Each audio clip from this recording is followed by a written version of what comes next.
I know what you're probably asking yourself. Self? How can I trust this guy? Well, you see all those books behind me? I've read them. Most of them. Most of their titles.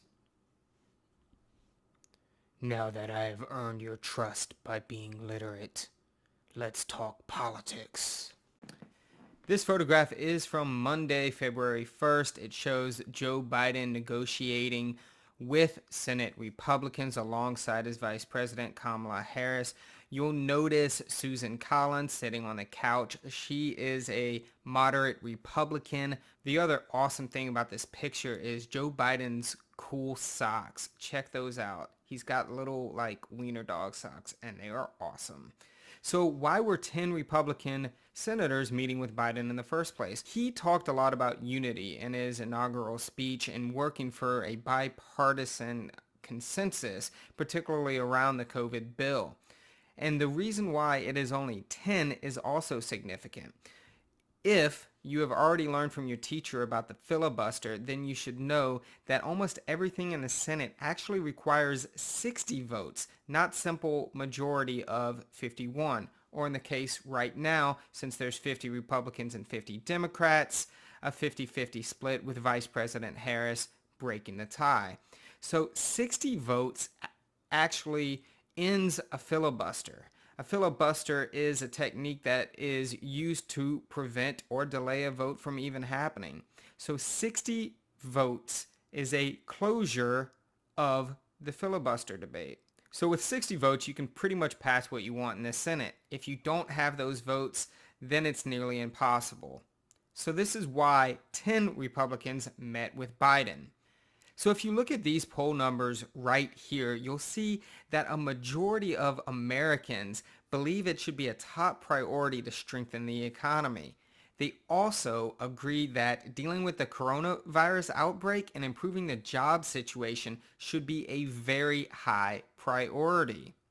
However, there's a big difference on how to do that when you look at the split between Republicans and Democrats. So 93% of Democrats think that it's important to deal with the coronavirus outbreak.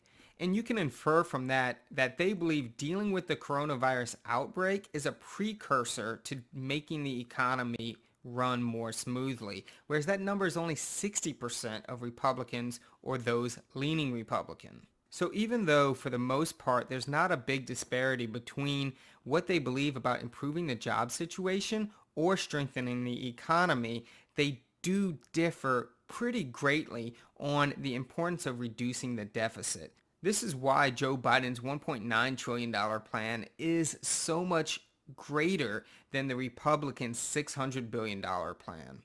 These poll numbers come from Pew Research and is part of their American Trends panel. And actually, I get to participate in these polls because I was randomly selected. And remember, random sampling is one of the keys of a scientific poll, as well as it being representative and it being large and having a margin of error around 3 to 4%. Let's take a look at the Republican plan.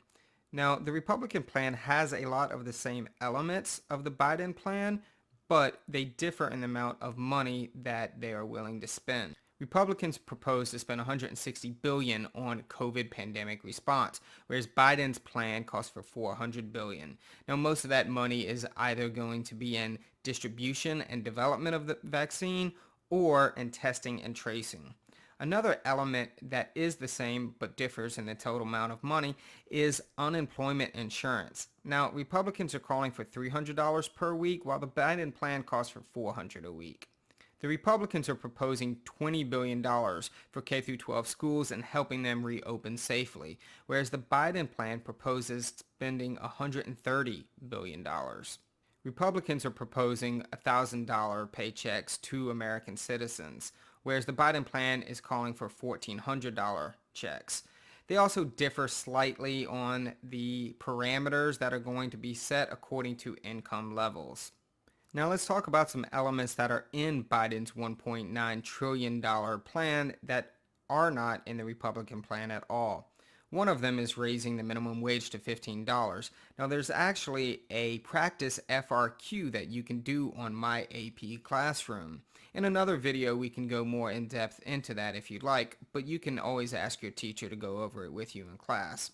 As you can see here, the Biden plan calls for a raise in minimum wage to $15 an hour. That is definitely something that Republicans are not going to support. Another big difference is that Biden is proposing spending $350 billion to state, local, and tribal governments to help them in their budget crises. Now, the Republicans, on the other hand, are perhaps worried about the national government's budget crisis, at least in their minds. We are $27 trillion in debt, and they are worried that adding another $1.9 trillion COVID relief package on top of the $4 trillion that the government has already spent, including the $900 billion that was recently spent in December, is simply too much. This Democratic plan aligns with liberal ideology and Keynesian economic theory, which basically says that the government should be willing to spend money in a recession in order to help the economy. Conservative economic ideology, which is called supply-side economics, believe that cutting taxes is the best way to stimulate the economy during a recession.